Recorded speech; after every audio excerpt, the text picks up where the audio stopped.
சென்னை தேனாம்பேட்டையில் உள்ள முதலமைச்சர் வீட்டை முற்றுகையிட முயன்றவர்கள் கைது செய்யப்பட்டிருப்பதை அண்மை செய்தியாக பார்த்துக் கொண்டிருக்கிறோம்.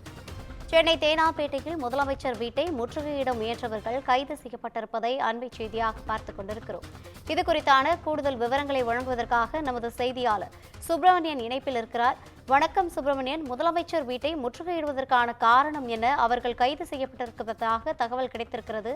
இதுகுறித்தான கூடுதல் விவரங்களை பதிவு செய்யலாம். சென்னை தேனாம்பேட்டை சித்தரஞ்சன் சாலையில் இருக்கக்கூடிய முதல்வர் வீட்டை முற்றுகையிட முயன்றவர்கள் 70 பேர் கைது செய்யப்பட்டிருக்கிறார்கள்.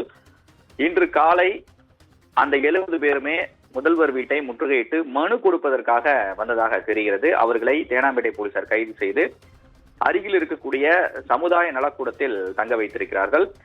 போலீசார் அவர்களிடம் நடத்திய விசாரணையில் இவர்கள் அனைவரும் உடுமலைப்பேட்டை தாலுகாவில் இருக்கக்கூடிய கனகம்பாளையம், கிழக்கு குமாரலிங்கம் மற்றும் ஆர் வேலூர், சிஞ்சுவாடி, கிராமத்துப்பட்டி உள்ளிட்ட கிராமங்களை சேர்ந்தவர்கள் என்பது தெரிய வந்திருக்கிறது.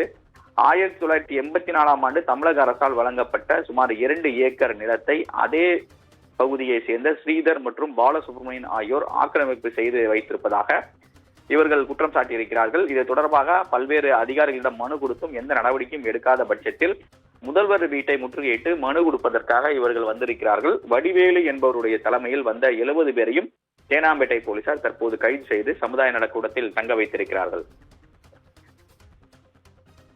கூடுதல் விவரங்களை வழங்கியமைக்காக நன்றி சுப்பிரமணியன்.